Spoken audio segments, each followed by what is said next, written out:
A very good afternoon, students. I think you have seen, I've already sent it to you some important theories that relates to growth and development.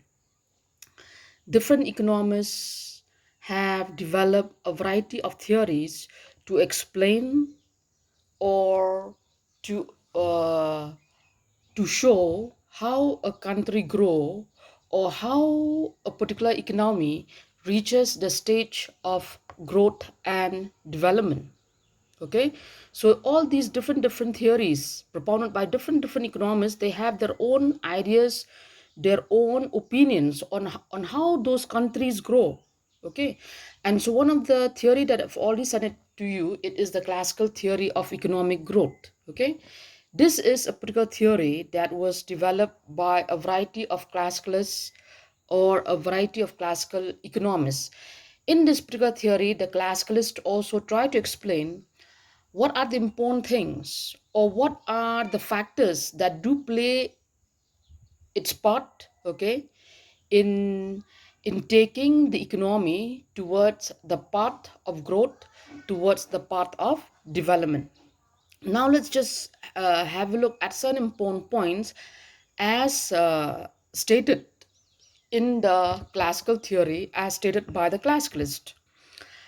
And if you go through at this particular theory, you can see that the classicalist or the classical economists, they do accept some important factors such as technological progress, such as population growth, such as capital accumulation, that they are the points, they are the factors that do really play a very decisive role in bringing in growth and prosperity in a particular country. And yes, one of the important points as listed in the classical theory is that when they mention the laissez-faire policy. What is this laissez-faire policy? It is a policy in which there is no government intervention, in which a private individual, it might be a private producer or seller, whatever, he can exercise his wishes, okay, to his maximum extent. There is nobody, no one has the right to control over him. As you can see, looking at our country India, yes, we can see the private sector, okay, the private producers, they do produce certain goods, certain commodities, but whatever that they do, they are under the control of the public sector or the government. But under this theory, the classicalists, they take an example of certain countries in which, or in certain economies in which there is no government control, in which the private producers, they have absolute control over everything. Okay, and as such, uh, because there is no government control, there is no government interference. Okay, there is, or they do believe that the economists, they do believe that that is the existence of an automatic free market mechanism. Okay, for example, the forces of demand and supply are allowed to operate freely and freely in the economy, and as such price is determined. Okay, so the very existence of such a policies in such an economy, the classicalists believe that it is one of the important factor that help that particular country to grow and prosper.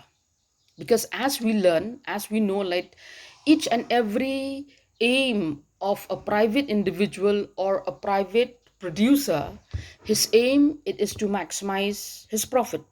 So he'll give his best, he'll work hard, okay, in whatever means he have, okay, just to produce more, just to maximize more.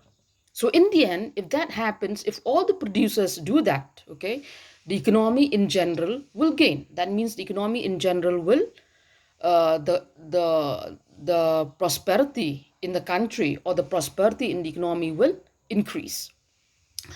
Further, in this particular theory, they do also mention the role played by capital accumulation. Okay, Yes, I think everyone do accept when we talk about capital accumulation. They do this particular factor. It do really play a very important part in enhancing growth and development in a particular country or in a particular economy. And yes, if you talk about this capital accumulation, here the classicalists stress a little bit on the importance of savings. Okay, they said that why this rate of capital formation increases is because due to the increase in the volume of savings. And according to them, according to the classicalist, the volume of savings increases is due to the very existence of the capitalist, the rich people, or the rich producers.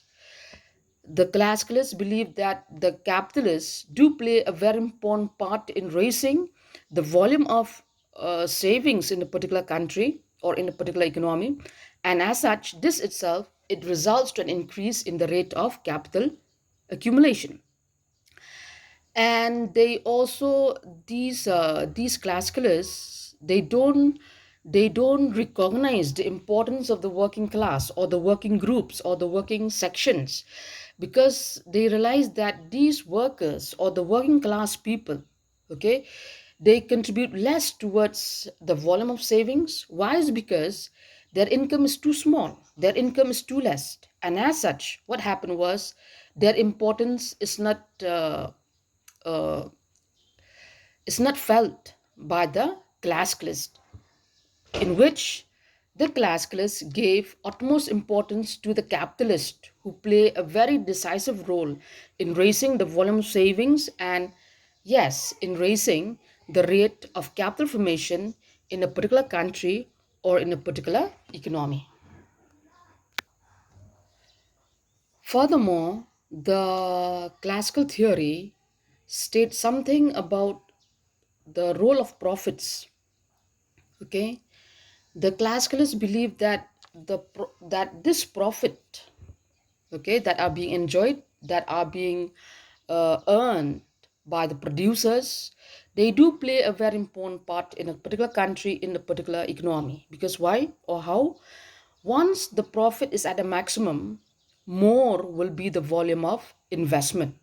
Okay, why different countries of the world, especially looking at the backward economies, why they cannot keep pace with the rest of the developed nation is because the volume of investment is too low.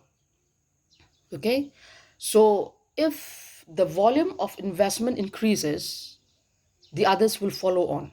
Okay, that means once investment will increase, production will increase, so on and so forth. Okay, and here the classicalists believe that how investment increases, it is due to the increase in the volume of profits that are being enjoyed by the producers, that are being enjoyed by the capitalists. And they said that this profit, once the greater the profit or the larger the volume of profits, the greater will be the rate of capital accumulation as well as the volume of investment in a country or in an economy. And as such, what happened slowly and steadily, development will take place in that particular country. Furthermore, like we learn, like according to this classical theory, it did state that the profit do play a very important part in raising the volume of investment, in raising the rate of capital formation. But what is being stated is that whenever we talk about this profit do not keep on increasing. Okay, like producers can expect, or they do expect. Okay, but what actually happened in reality is that whenever we talk about this profit, it does not show an increasing trend. It might show an increasing trend at one point of time or at one period of time, but there will be a point, there will be a stage, or there will be a period when this profit starts to decline. Okay, and it is at that point when the economy starts to drop. Okay, how or in what way, when how does this profit starts to decline? There might be certain economists, for example, Adam Smith, Ricardo.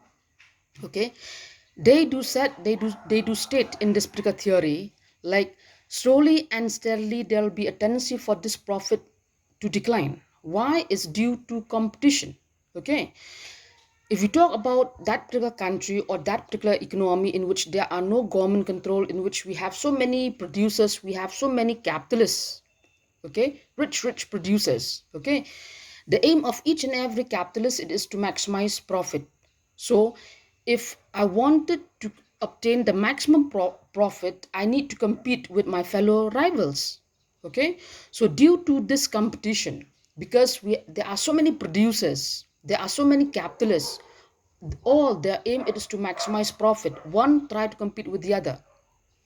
So due to competition, okay, profit starts to drop.